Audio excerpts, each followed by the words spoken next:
Dijimos que no existe tal cosa como los pecados aislados. Los pecados se complementan unos a otros. Decía yo hace un momento que regularmente el segundo pecado refuerza el primero y así sucesivamente el tercero al segundo, etcétera. Entonces, un pecado lleva a otro pecado. Los pecados que se van cometiendo y se van desarrollando son la consecuencia de algo que pasó. Yo decía el miércoles, por ejemplo, hablando del tema que les menciono, la concupiscencia propia, yo decía, nadie amanece en su cama con una mujer así de forma espontánea, nadie amanece con una mujer que no es su mujer en la cama, ¿verdad? Así, de manera imprevista. Ay, esta no es mi mujer. No, tuvo que haber pasado algo, ¿verdad? Nadie de forma inesperada se encuentra ya murmurando de alguien, ¿verdad que no? No, tuvo que haber pasado, tuvo que haber una serie de situaciones o acontecimientos que cuando no controlamos los impulsos de nuestra carne, de repente nos encontramos ya hablando de la hermanita, del hermanito y empieza ahí la murmuración a darse.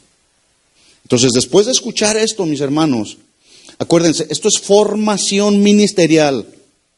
¿Qué fue el llamado que Dios nos hizo para establecer este instituto bíblico? Formar obreros, pero buenos obreros, no carnales. No estamos aquí para formar obreros carnales, sino obreros espirituales. ¿Estamos de acuerdo? Entonces, cada pecado es una combinación de varios pecados. El ejemplo claro lo tenemos con el pecado de adulterio de David con Betsabé, que se narra en 2 de Samuel, capítulo 11. Esta narración nos confirma que no hay pecados aislados. Vuelvo a repetir, un pecado lleva a otro pecado. Número 1, voy solamente a hacer un repaso. Ustedes pueden estudiar después en su casa toda la narración. Pero mire la secuencia que lleva el pecado de David con Betsabé. Número 1, mirar a una mujer y codiciarla en el corazón. Ahí nace todo, en la mirada, en el pensamiento. Mirar a una mujer y codiciarla en el corazón. Dice 2 de Samuel 11:2, y vio desde el terrado a una mujer que se estaba bañando, la cual era muy hermosa. Cuando David debió haber andado en la guerra, se quedó en su palacio y ahí fue donde cayó en pecado. Número 2, en la secuencia del pecado de adulterio. Número 1, miró y la codició en su corazón. Cuidado con esto, hermano, cuidado con lo que vemos, ¿sí? Cuidado con lo que codiciamos en el corazón. 2, se consuma literalmente el pecado de adulterio. Todo empezó con una mirada. 2 de Samuel 11:4 dice, y envió David mensajeros y la tomó y vino a él y durmió con ella. Y soñaron con los angelitos. Sí saben ahí aquí está de una manera muy suave, pero literalmente dice, y tuvo relaciones sexuales con ella. Fíjense dónde estaba el pensamiento de David, No, David no amaneció con Betsabé así nomás de un momento a otro, ¿verdad que no? La codició en su corazón, yo me imagino, empezó a tener pensamientos ahí. ¡Wow! ¡Qué hermosa mujer! No la quitaba del pensamiento. Por eso yo decía hace un momento, en el cerebro están contenidos todos los procesos mentales. Ahí empieza todo. Y cuando se trata de un pecado de la carne, ¿qué tenemos que hacer? ¿Darle vuelta al pecadito? ¿Apapacharlo, abrazarlo, mimarlo? Hay que desecharlo inmediatamente. Inmediatamente. Porque si ese pecado sigue trabajando en nuestra mente, número 2, se consumó literalmente el pecado de adulterio. 3, ahí está, ya, cometió adulterio. ¿Dónde tenía el cerebro el rey David? En su carne, en satisfacer los deseos de la carne. Y cuando ya surge el problema, ahora sí están emproblemados los dos, David y Betsabé. Y entonces empiezan a pensar, ¿y ahora qué hacemos? Porque de repente la muchacha le manda a decir, pues estoy embarazada. Entonces empiezan a encubrir el pecado. Dice la Biblia que el que encubre sus pecados no prosperará. Entonces, número 3, encubrimiento del pecado. Vuelvo a repetir. 1, mirar a una mujer para codiciarla en el corazón. 2, se consuma literalmente el pecado de adulterio. 3, se encubre el pecado o encubrimiento del pecado.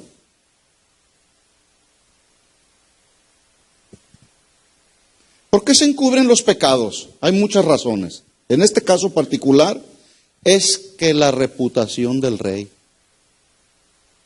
¿verdad? ¿Qué va a pensar el pueblo? Que el rey es un adúltero. ¿Lograron encubrir el pecado? ¿Sí o no? Sí. Ante el pueblo, mas no ante Dios. Nosotros podremos hacer muchas formas y maneras para encubrir nuestros pecados. Pero hay alguien que sí sabe, y ese es Dios.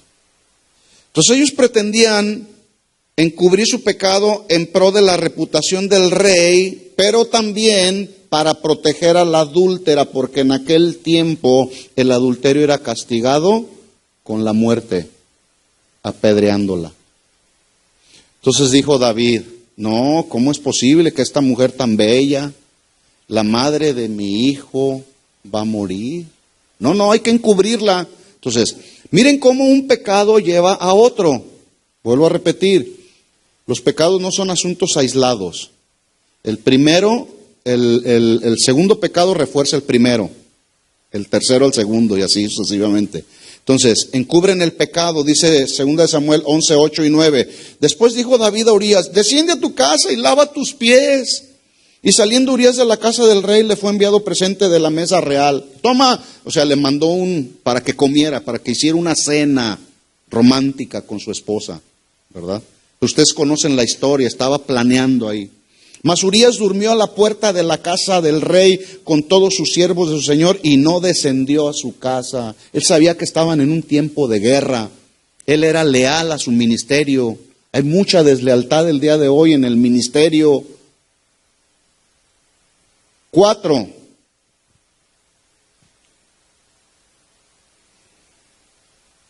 Manipulación premeditada. El proceso que lleva el pecado, en el caso particular de David y Betsabé, manipulación premeditada. ¿Cuántos saben que la manipulación premeditada es pecado? Si yo quisiera manipularlos a ustedes y quisiera sacarles algo para mi beneficio personal, pudiera hacerlo. No debo hacerlo.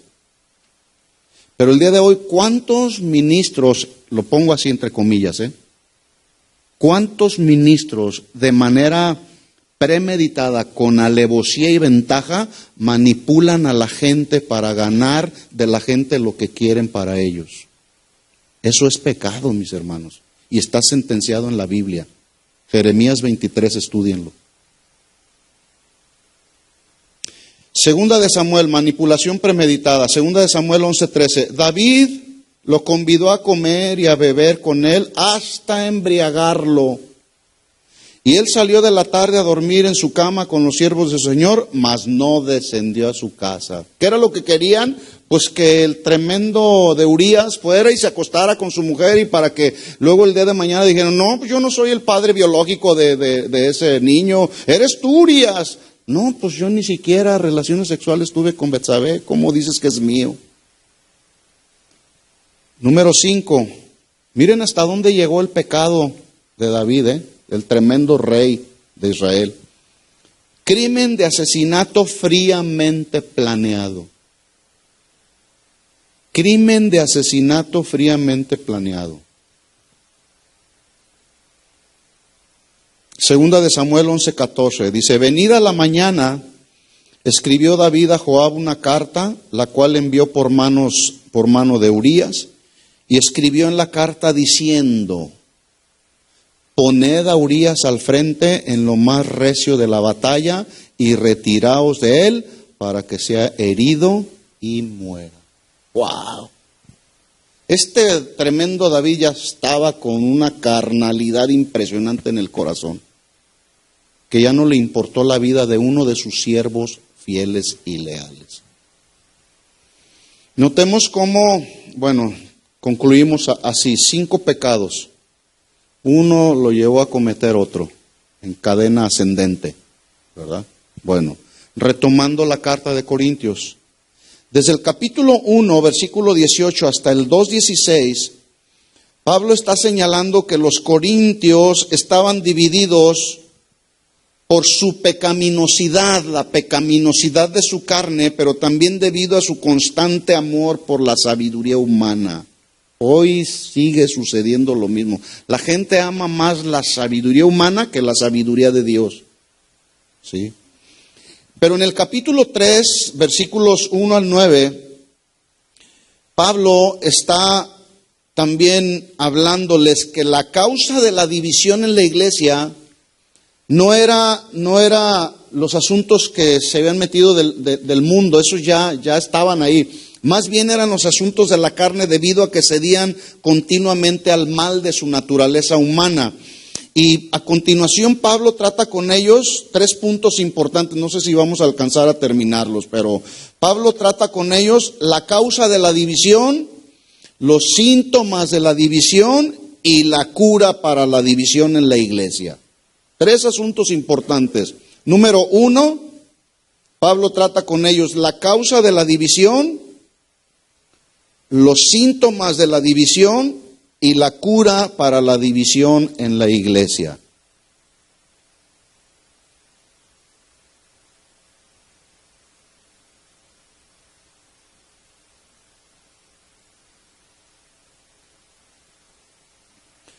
Punto número 1, entonces. Vamos a tratar de desarrollar rápidamente, a ver si alcanzamos a terminar estos 3 puntos. Punto número 1, la causa de la división, ¿cuál era?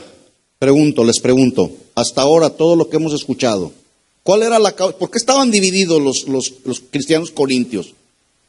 Por su carnalidad. Esa fue la causa principal. Punto número 1, la causa de la división, la carnalidad. Ya dijimos, la iglesia no fue dividida por la influencia externa, sino peor aún por la influencia carnal que había en el interior de la iglesia. Por eso, hermanos, siempre busquemos que haya salud espiritual en la iglesia. Si usted tiene algún problema con alguien, aún incluyendo al pastor o algún líder de la iglesia, es mejor arreglarlo, mi hermano. A que le demos lugar al diablo, a que tome ventaja y luego nos encontremos con acciones carnales. Que luego de repente ya nos encontramos hablando de alguien con otras personas. Eso ya es chisme y es murmuración. Entonces, ¿tienes algo contra tu hermano? Ve tú y él a solas y traten el asunto. Ese es un consejo que queremos darles para que la iglesia vaya creciendo saludable. Y así como en la iglesia, en los ministerios igual. El problema es que nos quedamos callados y no queremos decir nada porque no nos queremos meter en problemas. Escuchen esto, mis hermanos. Desde el primer momento en que abriste la boca para hablar de alguien, en ese mismo momento ya eres responsable por lo que hablaste. ¿Estamos de acuerdo?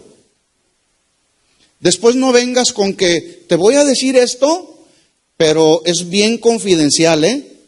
No, desde el momento en que ya abriste la boca y dijiste, pues fíjate que mi hermano, fulano de tal, bla, bla, bla, bla, bla, bla. Ok, ven, fulanito de tal, a ver, aquí está. Y ese es el punto, que luego no nos queremos ver en ese tipo de confrontaciones. Ahora, aquí hay un balance. Hay asuntos que luego nos vienen, que se pueden pasar por alto, que se pueden resolver con las personas implicadas, ¿sí? Pero hay asuntos que tiene que intervenir la autoridad ministerial. Ya lo vimos la semana pasada en el caso de Pablo, cuando fue informado por los de Cloé que había entre ellos divisiones.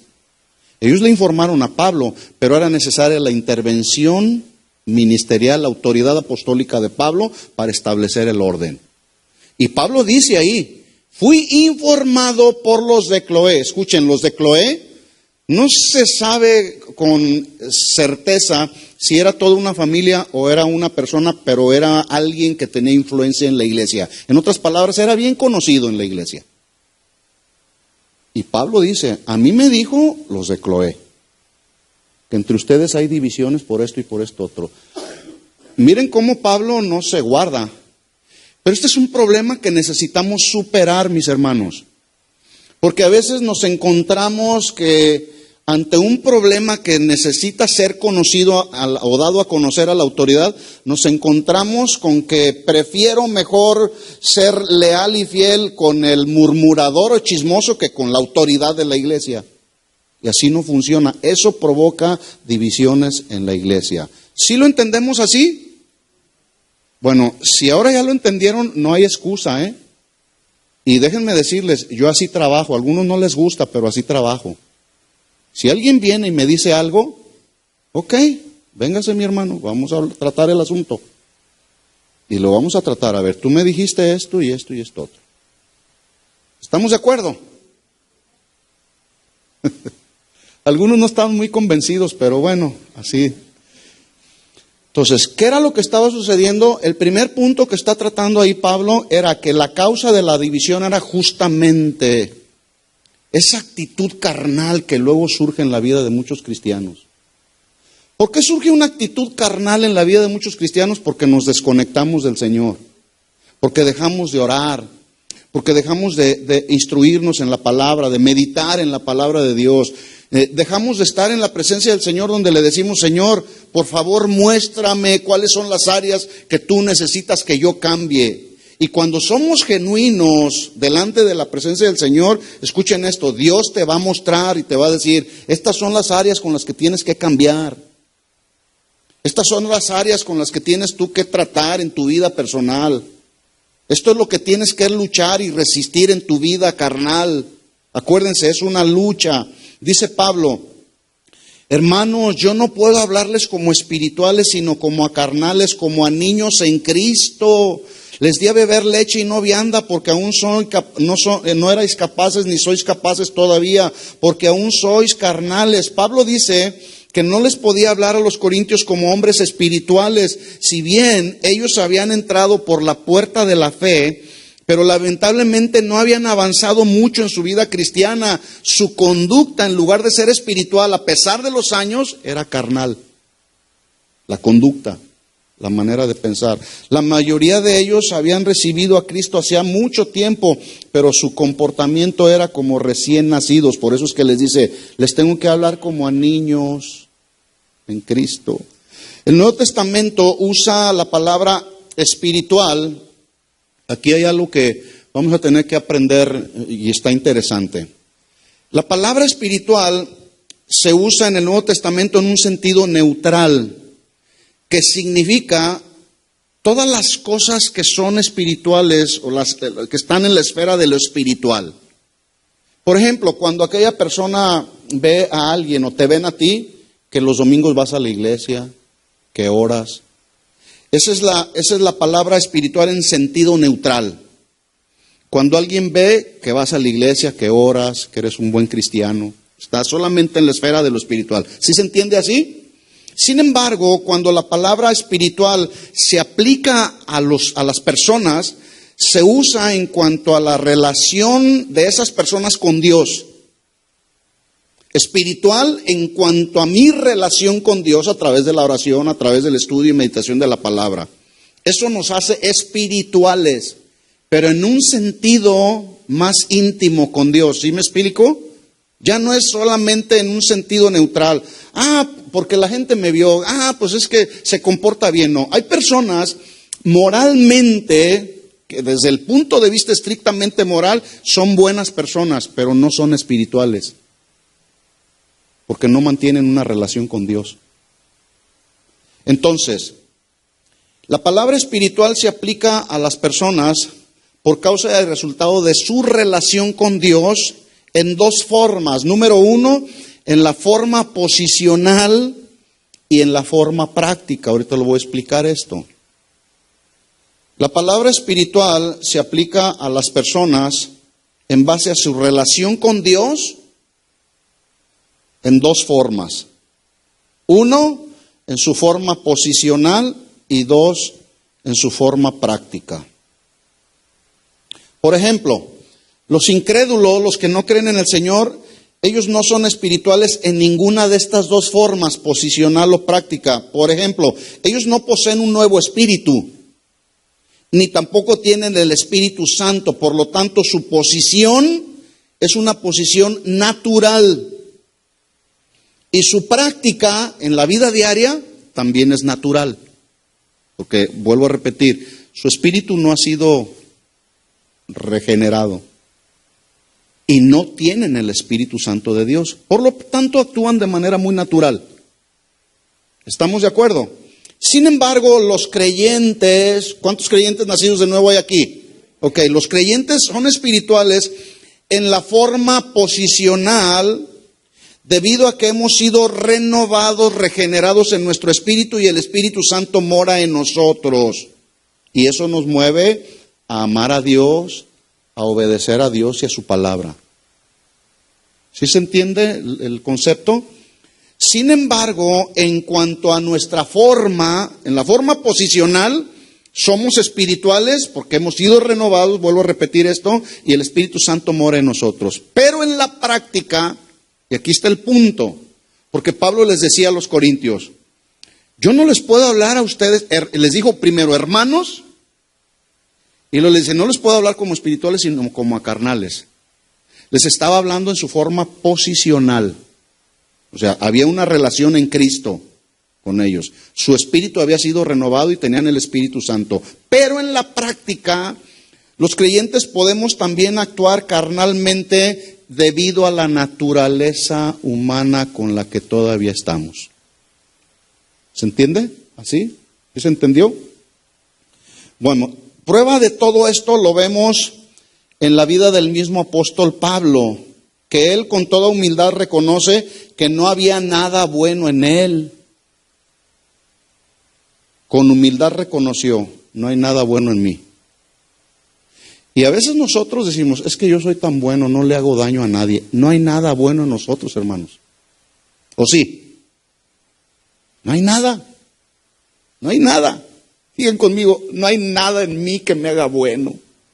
No, no hay nada. Miren lo que dijo Pablo en Romanos 7:19. Lo leo rapidísimo. Romanos 7:19. Porque no hago el bien que quiero, sino el mal que no quiero, eso hago. Y si hago lo que no quiero, ya no lo hago yo, sino el pecado que mora en mí. Bueno, ¿era salvo Pablo, sí o no? Sí. Pero estaba en una lucha con su carne. Y ahí lo dice versículo 21. Así que queriendo yo hacer el bien, hallo esta ley, que el mal está en mí. Porque según el hombre interior, hablando del espíritu, con E minúscula, el espíritu, el hombre interior, me deleito en la ley de Dios. O sea, en su forma posicional, Pablo estaba en una conexión con Dios a través del espíritu del hombre. Y se deleita en la ley de Dios. Y disfrutaba estar en la presencia del Señor. Y él decía, para mí el vivir es Cristo y el morir ganancia. Dice, pero veo otra ley en mis miembros, cuerpo humano, cuerpo mortal, ¿sí? Que se revela contra la ley de mi mente y que me lleva cautivo a la ley del pecado que está en mis miembros. Versículo 24, miserable de mí, ¿quién me librará de este cuerpo de muerte? Mire el contraste que Pablo hace entre el creyente y el incrédulo en 1 Corintios 2:14. Dice, el hombre natural, el no regenerado, dice, no percibe las cosas que son del Espíritu de Dios, Espíritu con mayúscula, hablando de la tercera persona de la Trinidad. El natural no las percibe. Dice, no percibe las cosas del Espíritu porque para él son locura y no las puede entender porque se han de discernir. ¿Cómo? Espiritualmente. ¿Cuántos están entendiendo este tema, mis hermanos? ¿Por qué creen que lo están entendiendo? Porque son espirituales. Porque tenemos el Espíritu Santo de Dios morando en nosotros que nos abre el entendimiento, nos da un panorama y decimos, ay, no debo de ser un chismoso, no debo de contender, Es muy simple entender eso. Hasta un niño de kinder lo puede entender.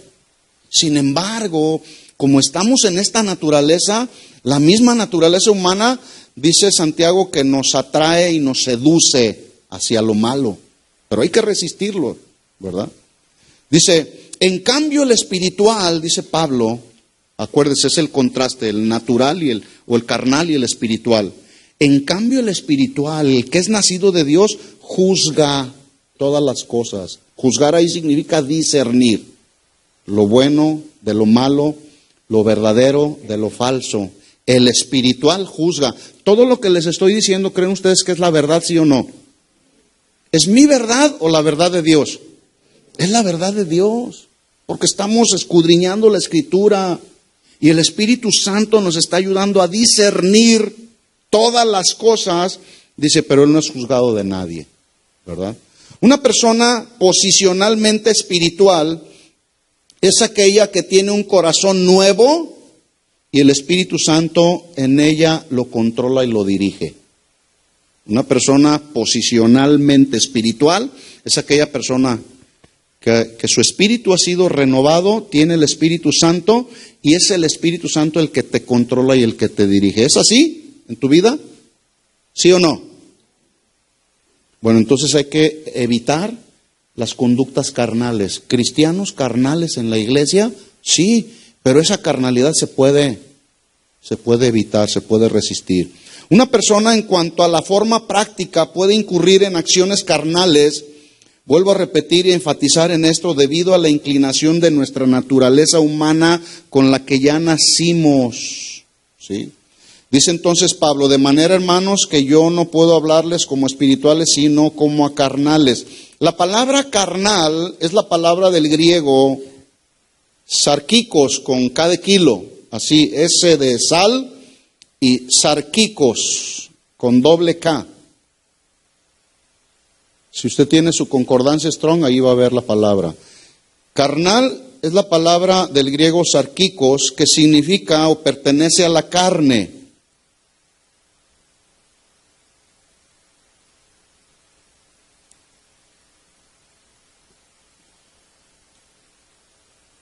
Asuntos que pertenecen a la carne, y se refiere en este contexto que Pablo está hablando, no les puedo hablar como espirituales, sino como a carnales. Esta palabra carnal, de acuerdo a la traducción, se refiere, uno, a la humanidad caída del hombre. Repito esto, carnal es la palabra del griego sarkikos, que significa todo lo perteneciente a la carne del ser humano. Pero en este contexto, Pablo se está refiriendo a la humanidad caída del hombre, uno. Dos, al ser adánico heredado, por decirlo de una manera, el ser adánico. ¿Cómo era Adán? Fue después del pecado desobediente.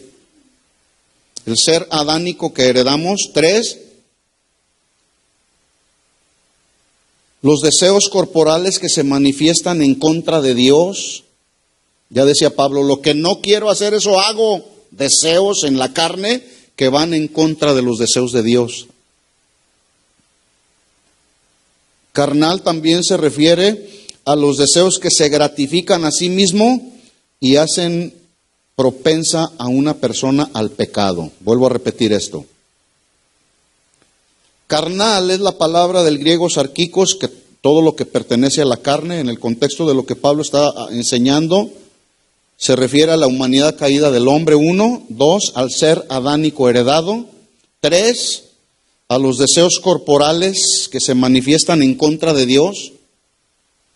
Cuando ya no quieres orar por ver la televisión, Y 4, a los deseos que se gratifican a sí mismos y hacen propensa a una persona al pecado. Deseos que se gratifican a sí mismo y hacen propensa a una persona al pecado.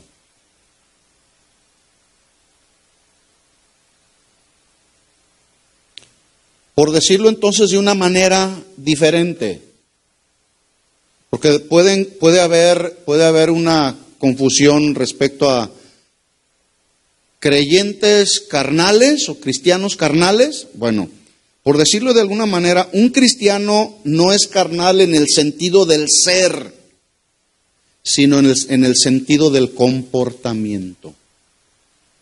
¿Sí? Cuando somos gobernados más por la carne que por el espíritu. Y a esto se estaba refiriendo Pablo.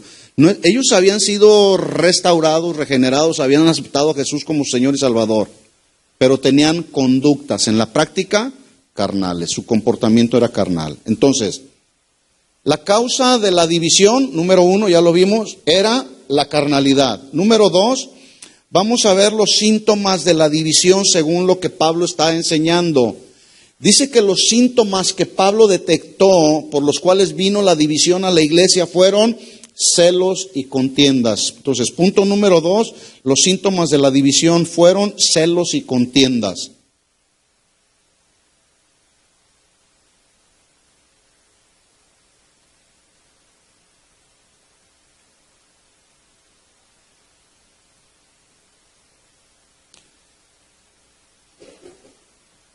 Los cristianos rebeldes, inmaduros y carnales, escuchen esto, hermanos, no son el resultado de una malformación genética espiritual para que puedan decir, es que así nací siendo carnal y así. No, cuando venimos a Cristo, algo tiene que suceder en el ser interior. ¿Estamos de acuerdo en eso? No hay algo que tenga que ver con alguna, como lo estoy mencionando, alguna malformación genética espiritual. Son como son, escuchen esto, alguien es carnal, rebelde, desobediente por su propio deseo y voluntad, porque así quieren ser. Porque el que no quiere ser, el que está siendo controlado y dominado por el Espíritu de Dios, ese lucha, dominio propio, ¿verdad? Dice Santiago 1:13, cuando alguno es tentado, no diga que es tentado de parte de Dios, porque Dios no puede tentar a nadie, o no puede ser tentado por el mal, ni tienta a nadie. Sino, dice versículo 14, Santiago 1:13 y 14, sino que cada uno es tentado cuando de su propia concupiscencia, y escuchen, es concupiscencia propia, no es una concupiscencia general. Todos batallamos con algo de manera individual, con un deseo de la carne. ¿Sí? Yo batallo con unas cosas muy diferentes a con las que usted batalla. Por eso Santiago dice, cuando de su concupiscencia propia es atraído y seducido. Entonces, uno de los peores y más desalentadores problemas a los que se puede enfrentar un pastor es a tener su congregación llena de bebés espirituales, aún a pesar de que muchos ya tienen 20 o 30 años en el Señor. Cristianos que no creen, que no maduran debido a que buscan siempre la satisfacción de sus apetitos carnales, es decir, el egoísmo está en el centro del comportamiento carnal y es allí donde surgen los celos y las contiendas. ¿Sí? Miren cómo el comportamiento de un niño tiende a acaparar. No, estos son mis juguetes y no los presto, no los comparto con nadie. Bueno, un comportamiento así de un niño, hasta cierto punto es normal, pero de un hombre que tiene ya 55 años, ya está bigotón, es ridículo, ¿verdad? Bueno, uno de los problemas a los cuales podemos enfrentarnos los pastores es a tener una congregación llena de puros bebés espirituales. ¿Por qué está llena de bebés espirituales? Muy posiblemente porque no se ha enseñado adecuadamente la sana doctrina, ni se ha llevado a un nivel de madurez espiritual a la iglesia. ¿Por qué? Y sí los hay, de que los hay los pastores. Hermanos, pues el Señor no me dio nada. Así que pues lo que el Espíritu Santo nos dé en esta mañana, gloria a Dios, para la honra y gloria del Señor. Y pues a ver qué sale, y sacan un versículo de su contexto y empiezan a hacer su mensaje con puros pretextos. Eso no edifica a la gente. No edifica. ¿Por qué creen que yo tengo que estar revisando aquí mis notas? Porque no me quiero salir, no me quiero desviar del centro, de la centralidad de la palabra. Y tengo que escribirlo, porque no tengo yo la capacidad que algunos otros puedan tener de retener.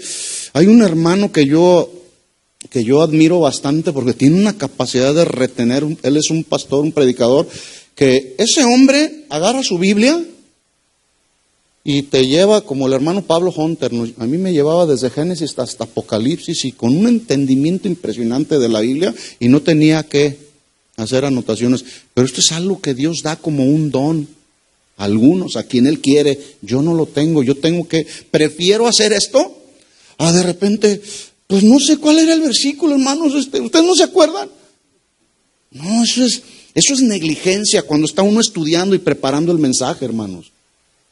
Hay que estudiarlo. Por eso hay que estudiar la homilética y también la hermenéutica.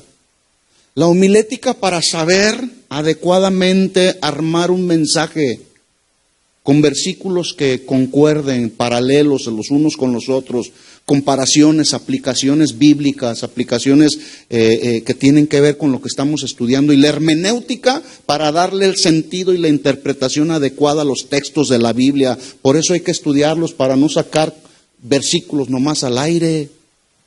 Y tristemente, yo lo he dicho en otras ocasiones, el día de hoy nos estamos encontrando con que a la iglesia de Cristo tenemos que volverla a reevangelizar. Porque de repente muchos de nosotros venimos de contextos de iglesia totalmente diferentes, donde no se nos enseñó que era necesario, por ejemplo, nacer de nuevo. Era necesario. Es necesario nacer de nuevo, ¿verdad? Entonces, nos tenemos que dar a la tarea de volver a enseñar los rudimentos de la sana doctrina, ¿verdad? Ahora, los efectos de los celos y las contiendas, estamos hablando del segundo punto. Ya vimos que la causa de la división era la carnalidad. Los síntomas de la división, celos y contiendas. Pero los efectos de los celos y las contiendas, vamos a verlos a continuación. Número 1, los celos son actitudes y las contiendas son acciones.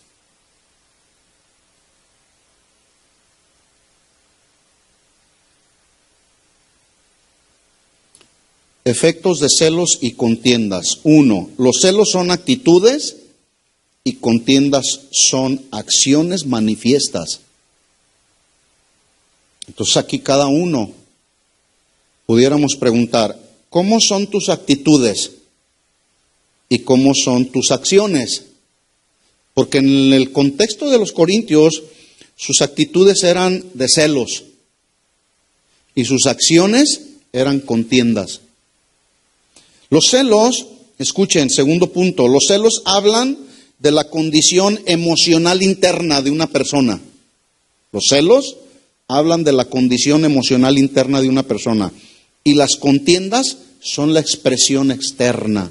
O sea, ya lo manifiesto. Tengo celos y no hay, estoy tan lleno de celo aquí que ya no puede, mi alma ya no puede contener el celo, explota.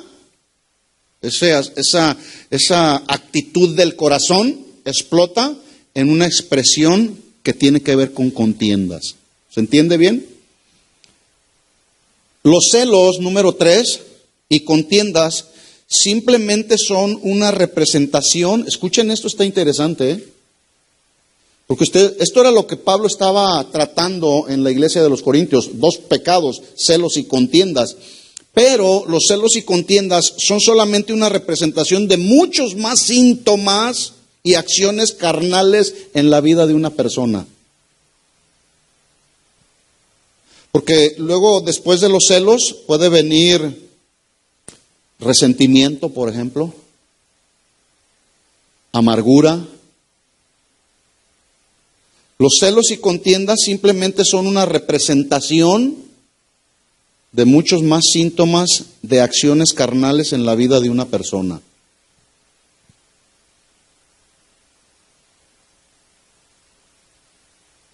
Los celos y las contiendas, número 4, o el número que llevan ahí. Los celos y las contiendas corrompen la moral. Los celos y las contiendas corrompen la moral, debilitan la relación entre los hermanos y además producen dudas acerca de Dios y su palabra. Bueno, que no somos cristianos porque hay celos, porque hay contiendas. Pablo les decía a los Gálatas, les decía, ustedes empezaron bien, empezaron por el Espíritu y por las acciones espirituales, pero ahora están terminando por la carne, es decir, con acciones carnales. Los corintios estaban igual, ¿verdad? Entonces, los celos y contiendas corrompen la moral, el respeto es un asunto moral, la educación es un asunto moral, debilitan las relaciones entre los hermanos, pero también además producen dudas hacia Dios y hacia su palabra, porque luego dicen, pues yo pensé que eras cristiano, yo pensé que ya eres nacido de nuevo, pero con tus acciones, con tu comportamiento, con tu contienda y con tus celos y con tu murmuración, oye, ¿qué no eres cristiano? Y a veces surgen dudas. Yo de repente me doy cuenta cuando veo acciones y comportamientos en la vida de alguna persona, de personas que ya tienen 15 años o por lo menos más de 12 años que tenemos de haber iniciado esta congregación. Yo digo, yo pensé que, ¿dónde has estado todos estos 12 años que has estado con nosotros en la congregación? Tus conductas, tus comportamientos son como de un bebé espiritual. No has madurado, no has crecido. Algunos debiendo ser ya maestros, siguen siendo niños. Todavía les es necesario darles lechita espiritual. Todo debido a los celos y las contiendas, porque los celos y las contiendas detienen a una persona en su crecimiento espiritual. Los celos y las contiendas no son los menores de los síntomas de una vida según la carne. Este es otro punto ahí. Los celos y contiendas no son los menores de los síntomas de una vida según la carne.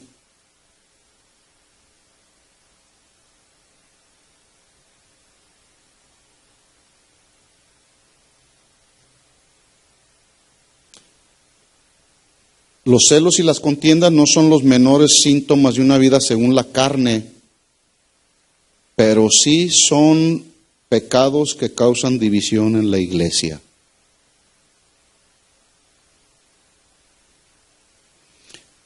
Número 3, vamos a ver el punto número 3. Ya vimos la causa de la división, ¿cuál fue? Carnalidad. Los síntomas, punto número 2, celos y contiendas, ya vimos algo. Hay mucho más, estoy tratando rápidamente para terminar el tema. Hay mucho más que ustedes van a ver en sus notas. Número 3, la cura para las divisiones es glorificar a Dios. En toda la extensión de la palabra. Glorificar a Dios, exaltar a Dios. Esta palabra glorificar significa considerar a Dios por encima de todo. Él es excelso. Él es la máxima autoridad. Eso es glorificar a Dios. La cura para las divisiones entonces es glorificar a Dios. Pablo les ofrece cura o solución para las divisiones y esa solución era que ellos apartaran sus ojos de lo carnal para ponerlos en Dios. ¿Sí? Cuando una persona está mirando lo terrenal solamente, lo que está a nuestro alrededor, y nos desenfocamos de lo espiritual, entonces empezamos a tener comportamientos carnales. ¿Sí? Pero la cura y la salud para que podamos evitar las divisiones es centrar nuestra mirada en Dios, en los asuntos de la palabra de Dios, en las cosas eternas. ¿Se acuerda cuando Pedro ve a Jesús ahí? Van en la barca y ven que Jesús viene caminando sobre las aguas, ¿verdad? Algunos de ellos pensaron que era un fantasma, ¿verdad? Pero algunos de pronto dicen, no es Jesús. Y el Pedro, que era bien impetuoso, le dice, bueno, si eres tú, manda que yo vaya contigo, Señor. Estoy parafraseando solamente. Y le dijo Jesús, pues adelante, vente. y empieza a caminar. ¿Cuántos pasos dio? No sé, pero le creyó a Dios y caminó sobre las aguas, ¿eh? ¿Cuál fue el problema de Pedro? Que desenfocó su mirada de Jesús, ¿sí? Y empezó a ver a su alrededor. Y luego yo me imagino que estoy caminando sobre o sea, se puso ya en lo natural, en lo terrenal, y ahí fue donde se hundió.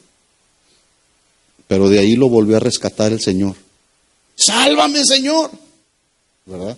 Entonces, la cura o la solución para no caer en las divisiones es decir, Señor, se me hace que me estoy viendo muy carnal, ¿no? Y el Señor te dice, pues sí, ya te cayó el 20.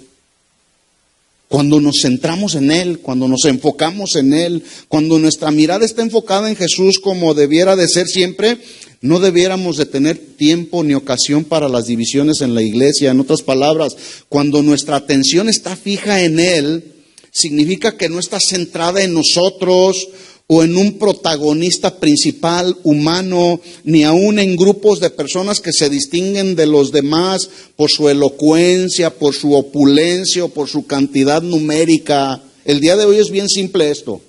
Dicen, oiga hermano, usted debería de tomar, a mí me lo han dicho, usted debería de tomar el modelo de la iglesia más grande de Estados Unidos, que está ubicada allá en Houston, ¿sí? Cuyo pastor es un hombre muy elocuente, con una sonrisa muy atractiva. Porque mire, tiene 35,000 personas, no sé cuántas, ¿verdad? Agarrar de modelo, la pregunta sería, ¿cuántas de esas 30 y pico mil de personas verdaderamente serán nacidas de nuevo? ¿Con un pastor así, tan positivista? ¿Creen ustedes que pueda haber gente nacida de nuevo? ¿Quién sabe? Los resultados se ven, ¿sí? La vida cristiana, nacida verdaderamente de Dios, se ve, se discierne el nacido de Dios, el natural, ¿verdad? Cuando Pablo entonces se entera que en Corinto había un grupo de seguidores que llevaban su nombre, escuchen, no les escribió para agradecerles por la confianza depositada en él, sino por el contrario, Pablo les escribe para exhortarles y decirles, ustedes no nos complacen insistiendo en honrarnos o levantarnos. Es decir, su honor y su honra y su gloria que nos quieren dar a nosotros está mal dirigida. No es para nosotros, es para Él. Porque ellos decían, yo soy de Pablo, yo soy del partido de Pablo, ya lo vimos la semana pasada. Pero Pablo, él pudo haber dicho, gloria a Dios. Soy el ungido, soy el gran siervo de Dios. Así hay muchos el día de hoy, que se quedan con la gloria que le pertenece a Dios. Pero escuchen esto, la caída va a ser fuerte. Si no, pregúntenle a aquel que cayó como rayo del cielo. ¿Sí?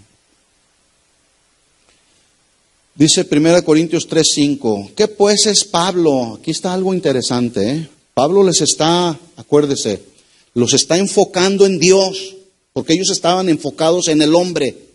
Y Pablo los lleva a enfocarse en Dios. ¿Qué pues es Pablo y qué es Apolos? ¿Qué son? Dice ahí, servidores,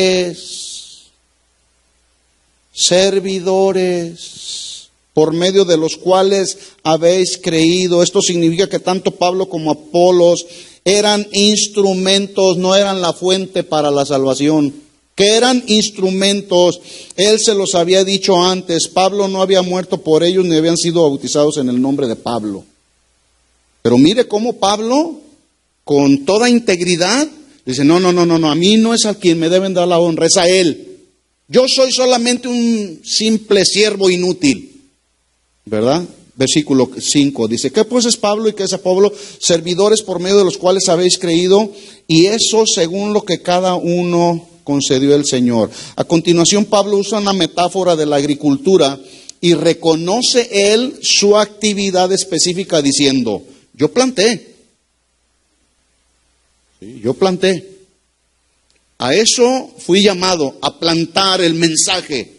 Debemos tener muy claro, mis hermanos, a qué nos llamó el Señor. como dice el dicho mexicano, zapatero a tus zapatos.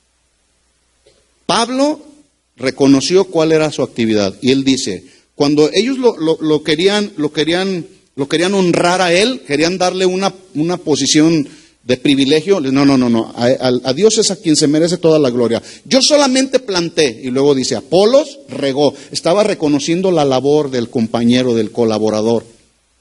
¿Sí?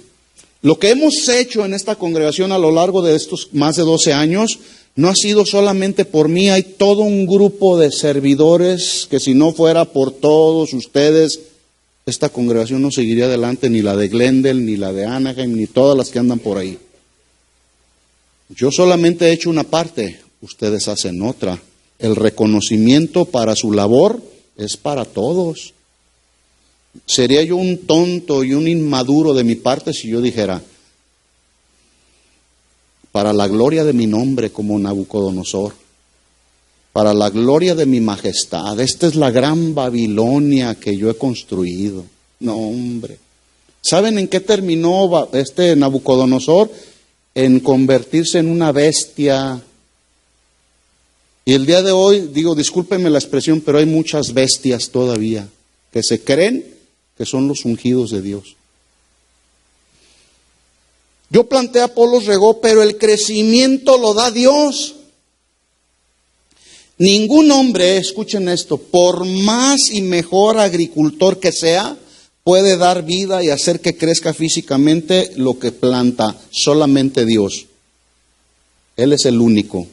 Asimismo, ningún ministro, por más ungido que éste sea, o por más rango de autoridad que tenga en el cuerpo de Cristo, podrá decir, yo le di vida y yo le he dado crecimiento espiritual a esta persona. Solamente Dios.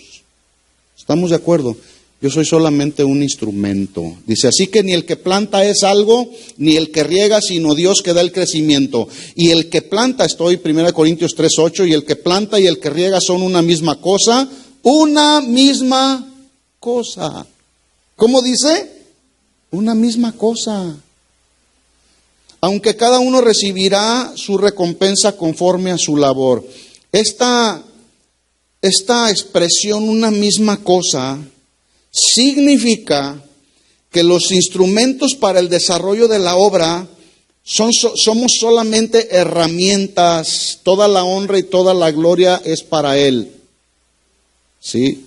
Exaltar o distinguir el trabajo o la labor de uno por encima del otro es tan carnal, provoca tal división como exaltarse o distinguir a un ministro por encima de otro.